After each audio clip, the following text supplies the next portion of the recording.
Video like जरूर कर लीजिए और ऐसे वीडियो लगातार फ्री में पाने के लिए चैनल को तुरंत सब्सक्राइब कर लीजिए और बेल आइकन को जरूर टैप कर लीजिए ताकि आगे भी सारे वीडियो आपको मिलते रहे। यूट्यूब में फॉलो करते हैं तो प्लीज ये वाला फ्री टेलीग्राम चैनल जरूर ज्वाइन कर लीजिएगा। सारे नोटिफिकेशन, सारे अपडेट यहीं पे आते हैं, ध्यान रखिए। नमस्कार, मैं Shivangi Singh study for civil services में आप सभी का बहुत बहुत स्वागत करती हूँ।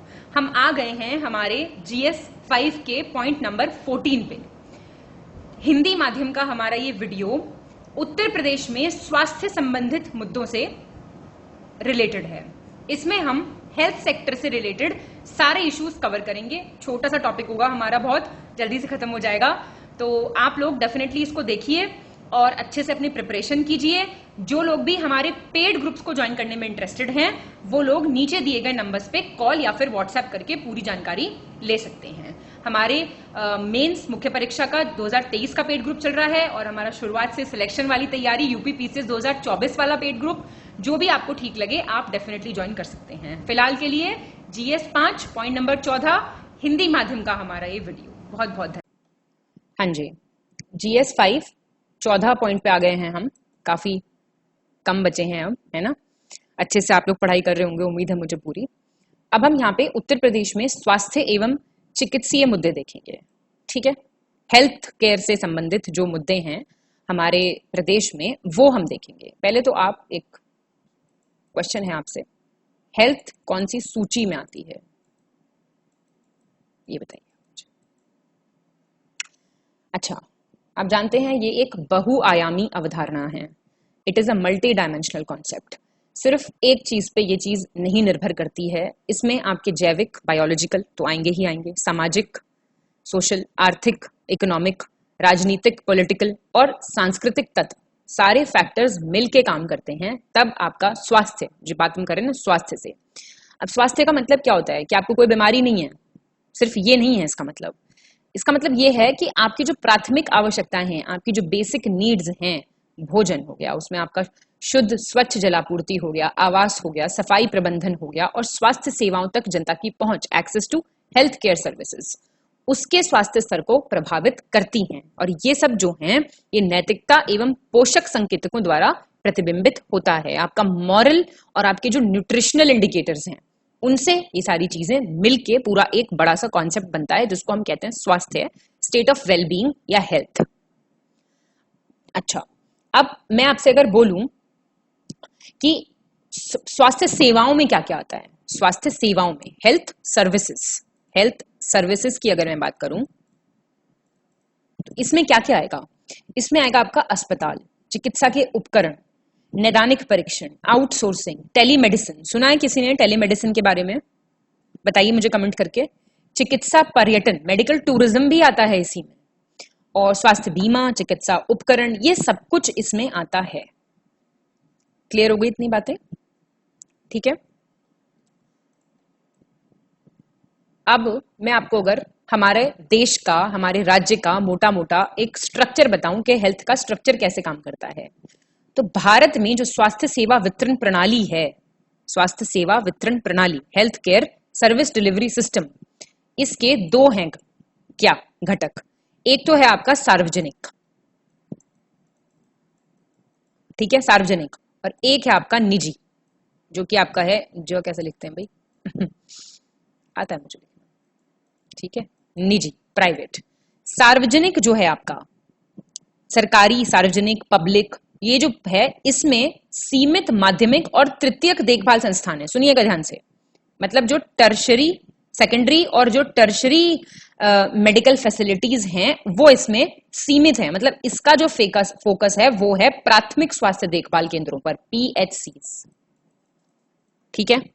निजी आपका देख रहा है सारा माध्यमिक भी, तृतीयक भी और चतुर्थक भी, मतलब सेकेंडरी, टर्शरी और क्वार्टनरी।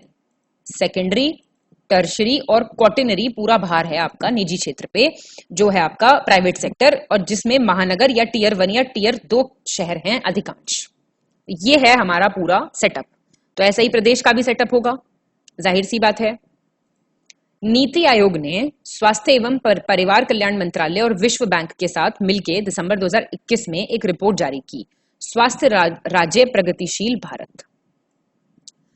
अब रिपोर्ट में देश के विभिन्न राज्यों में स्वास्थ्य और चिकित्सा सुविधाओं के स्तर के बारे में बताया गया कि क्या लेवल ऑफ हेल्थ केयर और क्या लेवल ऑफ हेल्थ फैसिलिटीज हैं। इसमें उत्तर प्रदेश में जो स्वास्थ्य सुविधा थी उसकी जो स्थिति थी बहुत ही निराशाजनक हमको पाई गई। अब नीति आयोग की रिपोर्ट में स्वास्थ्य सुविधाओं के आधार पे देश को विभिन्न राज्यों की रैंकिंग में मतलब उनकी सारी रैंकिंग की गई। तो संपूर्ण रिपोर्ट में 19 बड़े राज्यों में वर्तमान स्वास्थ्य सुविधाओं का विश्लेषण किया गया और उत्तर प्रदेश का रैंक देखिए आप, इसमें 19 आया लास्ट। तो इतनी हालत यहाँ की खराब है। क्लियर हो गई इतनी बातें। तो वर्तमान में जो प्रदेश है वो किन मुद्दों से जूझ रहा है, वो मुद्दे देखेंगे हम। स्वास्थ्य सेवाओं तक पहुंच में कमी, basic access to health care, इसी में बहुत ज्यादा कमी है। Infant mortality rate, maternal mortality rate, उच्च मातृत्व एवं शिशु मृत्यु दर देख सकते हैं आप कितना है। यूनिसेफ की रिपोर्ट की माने तो प्रत्येक वर्ष राज्य के लगभग देख लीजिए आप 4 लाख करीब बच्चों की मृत्यु कुपोषण से, माल न्यूट्रिशन, डायरिया, इन सब के कारण हो जाती है और वो तब तक 5 वर्ष के भी नहीं होते हैं, मतलब 5 वर्ष की आयु से पहले, 0 to 5 years।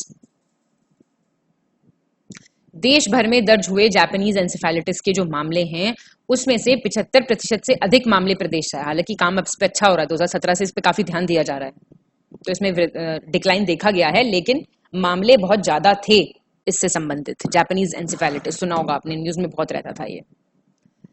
अब जो रूरल हॉस्पिटल्स हैं वहां पे जो फीमेल डॉक्टर्स हैं, नर्सें हैं, उनकी संख्या जरूरत से बहुत ही कम है।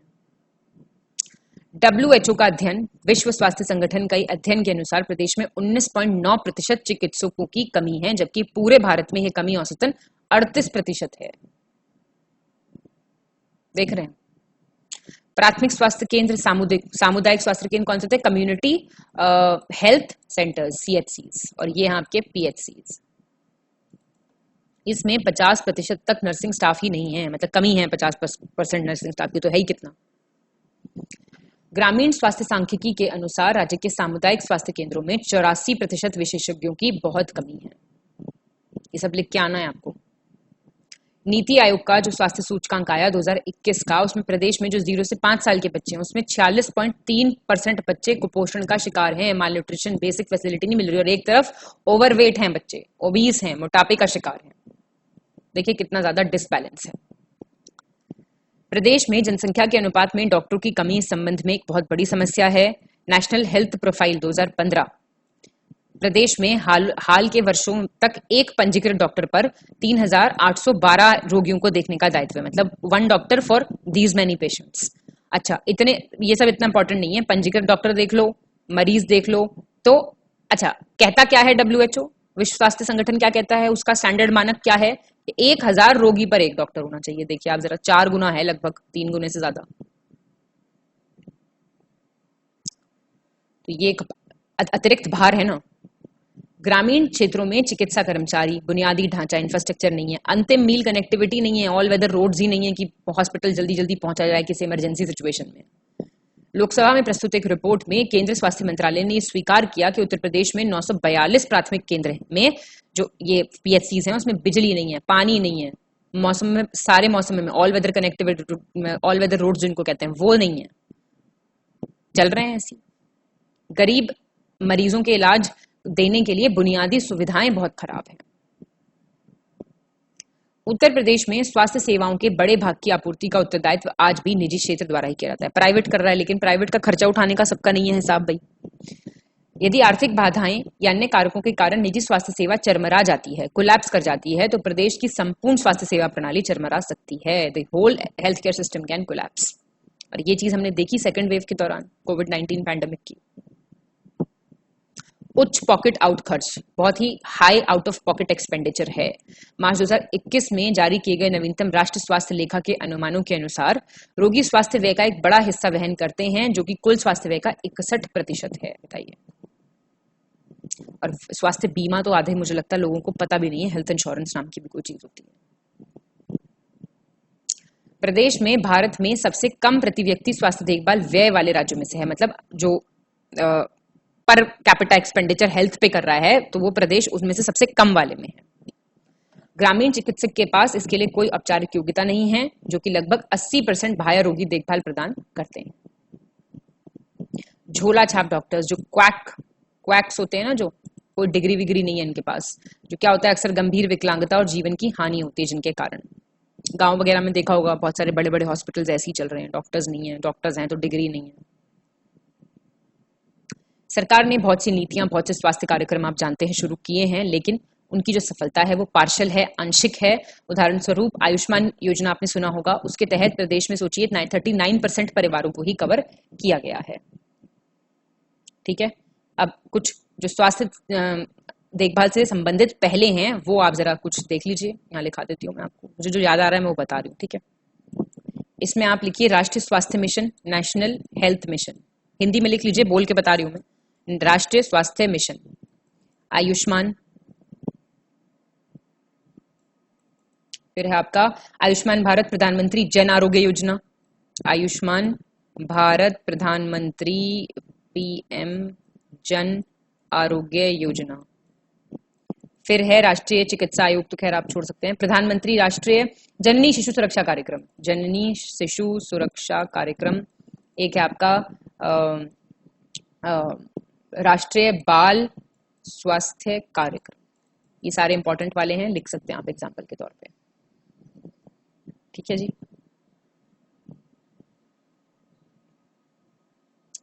अब इनमें जो कमियां, मतलब जो प्रणाली है उसमें प्रॉब्लम क्या क्या है, चुनौतियां क्या क्या हैं, चुनौतियों में आप दो चार चीजें और ऐड कीजिए, मैं बताती हूँ आपको। चैलेंजेस में आप ऐड करेंगे अपर्याप्त पहुंच, ये तो आप देख चुके हैं। चलिए, बजट, लो बजट, कम बजट, इसको लिखेंगे आप कम बजट, और मुझे आप बताइए यूपी के इस बार के बजट में कितना है हेल्थ को। निवारक देखभाल की कमी, निवारक देखभाल कौन सी होती है,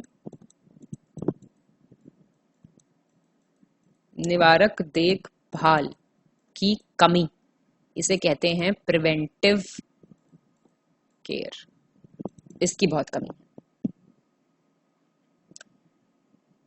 इस तथ्य के बावजूद भी दुख और वित्तीय नुकसान के मामले में रोगियों के लिए बहुत से प्रकार की कठिनाइयों को कम करने में काफी फायदेमंद साबित हो सकता है अगर ऐसा रहे तो।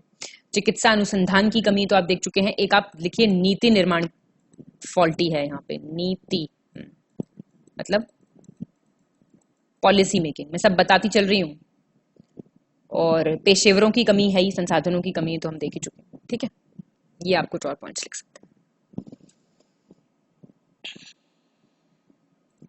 अब सरकार द्वारा स्वास्थ्य एवं चिकित्सीय सेवाओं को बेहतर बनाने का क्या प्रयास किया जा रहा है, ये देखेंगे हम। सरकार द्वारा ग्रामीण क्षेत्र में रहने वाली जो जनता है उनको उत्तम स्वास्थ्य एवं चिकित्सीय सुविधाएं उपलब्ध कराने से उद्देश्य से प्राथमिक और जो सामुदायिक केंद्र हैं इनकी स्थापना, मतलब इनकी ज्यादा स्थापना हो, ऐसा सरकार चाह रही है। तो 2011 की जनगणना के आधार पर इनको स्थापित किया जाता है, जिसके अनुसार 30,000 तक अगर मान लीजिए जनसंख्या है तो वहां पे एक पीएचसी होगा और 1 लाख तक में एक सीएचसी होगा। तो अभी फिलहाल देखिए 821 तो सामुदायिक स्वास्थ्य केंद्र हैं और करीब 4,000 हैं पीएचसी। तो इनकी संख्या जो है निरंतर बढ़ाने की बातचीत सरकार कर रही है। ठीक है, प्रधानमंत्री Ayushman Bharat health infrastructure mission योजना जो है उसके अंतर्गत ग्रामीण और शहरी क्षेत्र में health wellness critical care unit, जनपदों में इंटीग्रेटेड पब्लिक हेल्थ लैब की स्थापना, national centre for diseases control का सुदृढ़ीकरण, उसको स्ट्रेंथन किया जा रहा है, हेल्थ इंफॉर्मेशन के विस्तार के लिए बहुत से पोर्टलों की स्थापना हो रही है, तथा इमरजेंसी ऑपरेशन सेंटर एवं मोबाइल यूनिट हॉस्टल की भी स्थापना के लिए बजट में आप देखें 1500 करोड़ रुपए की करीब व्यवस्था प्रस्तावित की गई है। तो अच्छा काम सरकार करने की कोशिश बिल्कुल कर रही है। ठीक है, और देखिए मैंने आपको बताया था ना जापानीज एंसेफेलाइटिस में जो ये एक बीमारी है, इसमें भी देखिए गिरावट काफी हुई है, 97% की गिरावट इसमें हो गई 2017 से। पहले एकदम से ज्यादा बढ़ा ना, ये तो सरकार ने थोड़ा ज्यादा ध्यान दिया इस पे। ज्यादा जब कुछ चीज बड़ा रूप लेती सरकार तब थोड़ा ध्यान देती है मुझे लगता है। प्रदेश सरकार द्वारा प्रत्येक जिले में एक मेडिकल कॉलेज की स्थापना किए जाने का भी लक्ष्य बना है। वो है ना, एक जनपद एक medical college, 1 district 1 medical college. तो इसमें 45 जनपद में मेडिकल कॉलेजेस जो हैं उनको आच्छादित किया जा चुका है। 14 जनपद में मेडिकल कॉलेज निर्माणाधीन है और असेवेत जो अनसर्व्ड 16 जनपद हैं उसमें जो है वो पीपीपी मॉडल पे होगी, पब्लिक प्राइवेट पार्टनरशिप पे। और देखिए क्या होगा, ज्यादा वैकेंसी आएंगी, फिर ज्यादा डॉक्टर्स आएंगे। ये इसलिए तो हो रहा है, ज्यादा मेडिकल कॉलेजेस होंगे तो मतलब 5 वर्षों में देखेंगे आप तो सबसे ज्यादा 22 मेडिकल कॉलेज यहाँ पे स्थापित हुए हैं और तमिलनाडु उसके मतलब टॉप पे है प्रदेश हमारा। सरकार द्वारा उप स्वास्थ्य केंद्र जो हैं एवं प्राथमिक स्वास्थ्य केंद्र हैं उनको काफी क्रमबद्ध तरीके से क्रियाशील हेल्थ एंड वेलनेस सेंटर्स में परिवर्तित किया जा रहा है। मतलब वो सिर्फ प्राइमरी हेल्थ सेंटर्स नहीं रहेंगे, उनमें फैसिलिटीज बढ़ाई जाएंगी। फिर है आपका मुख्यमंत्री आरोग्य मेला, ये 2020 से चल रहा है। इसमें प्राथमिक स्वास्थ्य केंद्रों में हर संडे प्रत्येक रविवार को आरोग्य मेला लगता है, जिसमें समाज के जो पिछड़े और स्वास्थ्य सुविधाओं से जो वंचित लोग हैं उनको स्वास्थ्य परीक्षण, चिकित्सीय परामर्श, इलाज, मतलब ये सारी सुविधाएं इनको प्रदान की जाती हैं। अच्छी स्कीम है। आयुष्मान भारत योजना तो आपने देखी ही, इसमें गरीब और वंचित परिवारों को 5 लाख रुपए तक निशुल्क स्वास्थ्य बीमा उपलब्ध कराया जाता है और यहाँ पे करीब 1.2 करोड़ परिवार ऐसे हैं हमारे प्रदेश में जो इसके लाभार्थी बन रहे हैं। मुख्यमंत्री जन आरोग्य योजना बताया ना अभी मैंने आपको नीचे, इसमें वो नागरिक जो मतलब जिनको बीमा नहीं है, स्वास्थ्य बीमा प्रदान करना है, जो प्रधानमंत्री जन आरोग्य योजना के अंतर्गत स्वास्थ्य बीमा प्रदान करने से वंचित रह गए हैं। जो अभी नीचे स्कीम देखी थी आपने, जो उसमें रह गए हैं उनको फिर स्टेट लेवल पे मिल गई है एक स्कीम। तो इसमें 5 लाख तक का स्वास्थ्य बीमा दिया जा रहा है, जिसके माध्यम से प्रदेश के नागरिक निःशुल्क अपना इलाज सरकारी या निजी अस्पताल में करवा सकेंगे। अच्छी पहल है काफी, ठीक है। स्वास्थ्य और परिवार कल्याण मंत्रालय ने एक नया किशोर स्वास्थ्य कार्यक्रम, राष्ट्रीय किशोर स्वास्थ्य कार्यक्रम, अडोलसेंट वालों बच्चे जो अडोलसेंट्स होते हैं उनके लिए है ये। इसमें जो किशोर लड़कियां और लड़के हैं उसमें कुपोषण का प्रसार कम करना है। इसमें मैंने बताया ना आपको, अधिक वजन और मोटापा भी इसमें इंक्लूडेड है, वो भी ठीक बात नहीं है, ठीक है। और आयरन की कमी आजकल बहुत देखने को मिलती है, एनीमिया, आईडीए जिसको बोलते हैं, anaemia, iron deficiency anaemia, IDA, उसका प्रसार को कम करना है।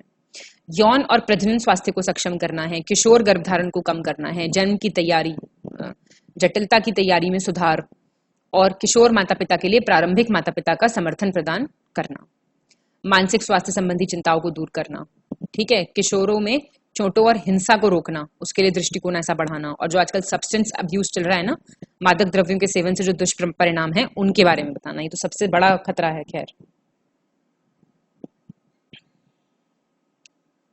प्रदेश में स्थित सरकारी एवं निजी क्षेत्र के मेडिकल कॉलेजों, चिकित्सा विश्वविद्यालय में जो पीजी है उसकी सीटें बढ़ाई गई हैं अब 22-23 के वर्ष में, तो जिससे प्रदेश में निम्न चिकित्सक रोगी अनुपात को कम करने में सहायता मिलेगी। सब लिख के आइए आप, बढ़िया पॉइंट्स हैं सारे। प्रदेश में चिकित्सा कर्मियों की घटती संख्या को देखते हुए प्रदेश सरकार चिकित्सकों की सेवानिवृत्ति, जो एज ऑफ रिटायरमेंट है, उसको 60 से 62 कर दिया है, तो 2 साल और एक्स्ट्रा वो लोग सेवा अपनी प्रदान कर सकेंगे। शहरी क्षेत्र की जो मलिन बस्तियां हैं, स्लम्स हैं, उनमें गुणवत्तापरक निःशुल्क चिकित्सा सुविधा उपलब्ध कराने के लिए काफी जो शहर के प्राथमिक स्वास्थ्य केंद्र होते हैं उसमें स्वास्थ्य सुधारों की बात हो रही है। जननी शिशु सुरक्षा कार्यक्रम आप देख चुके, मैंने नीचे भी बताया था आपको। इसमें क्या होता है, ग्रामीण और शहरी दोनों क्षेत्र में सरकारी जो स्वास्थ्य संस्थाओं हैं उसमें सामान्य प्रसव और सिजेरियन परिचालन और बीमार नवजात, मतलब 30 दिनों तक सहित गर्भवती महिलाओं को पूरी तरह से निःशुल्क और नकद रहित सेवाएं प्रदान करने की एक पहल है। ये भारत सरकार ने 1 जून 2011 को जननी शिशु सुरक्षा कार्यक्रम इसको लॉन्च किया था। मातृ एवं शिशु मृत्यु दर में कमी लाने के लिए भी अस्पतालों में प्रसव कराने पर बल दिया जा रहा है। इंस्टीट्यूशनल डिलीवरीज पे काफी फोकस किया जा रहा है। ये आंकड़ा दिया हुआ है, आप इसमें लिख सकते हैं चाहे तो। नमूना पंजीकरण प्रणाली है, सारे सैंपल रजिस्ट्रेशन सिस्टम जो होता है, उसकी सांख्यिकीय रिपोर्ट 2020 उत्तर प्रदेश में 5 वर्ष से कम आयु में मृत्यु दर जो है, डेथ रेट में, मतलब प्रति 1000 जीवित शिशुओं में से 48 के मुकाबले घटकर मतलब 43 इंप्रूवमेंट देखा गया है। समझ रहे हैं। प्रदेश में आकस्मिक परिस्थितियों, जो एकदम से इमरजेंसी सर्विसेज होती हैं, उनका इलाज एवं सुरक्षा संस्थागत प्रसव के लिए 102 नेशनल एम्बुलेंस सेवा और 108 एम्बुलेंस सेवा प्रदान की जा रही हैं, तो आप इसको भी लिख सकते हैं, ठीक है।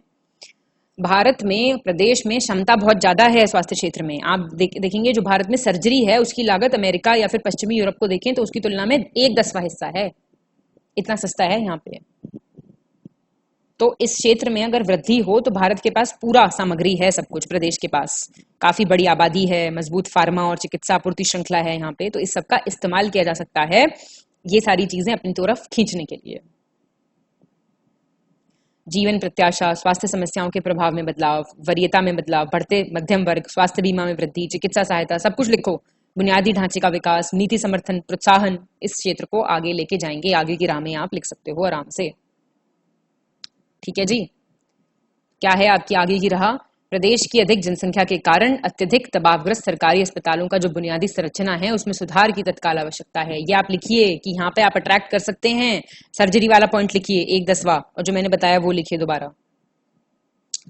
निजी अस्पतालों को प्रोत्साहित करना चाहिए क्योंकि महत्वपूर्ण योगदान काफी ये दे सकते हैं। स्वास्थ्य क्षेत्र की क्षमताएं और दक्षता में सुधार के लिए अधिक चिकित्सा कर्मियों को शामिल किया जाना चाहिए। स्वास्थ्य प्रणाली में सुधार हेतु प्रौद्योगिकी एवं अनुसंधान को बढ़ावा दिया जाना चाहिए। और अस्पताल, क्लिनिक, इसमें चिकित्सा गैजेट हैं, स्वास्थ्य मोबाइल ऐप है, पहनने योग्य उपकरण हैं, सेंसर तकनीक है, इसके कुछ उदाहरण हैं जिन्हें इस क्षेत्र में शामिल किया जाना चाहिए। ठीक है, तो ये सारी चीजें आप जरूर से इंक्लूड कीजिए। तो इस लेक्चर में इतना ही था, छोटा सा लेक्चर था ये। कोई भी पेड ग्रुप के लिए आप नीचे दिए गए ये जो नंबर्स हैं इन पे संपर्क कर सकते हैं। बाकी आराम से पढ़िए, कोई दिक्कत नहीं है, हंसते रहिए, हंसी टेढ़ी हो चाहे सीधी, हंसते रहिए बस। ठीक है, और बहुत बहुत शुभकामनाओं के साथ मैं मिलती हूँ आपको हमारे नेक्स्ट लेक्चर में। बहुत बहुत धन्यवाद। Have a nice time.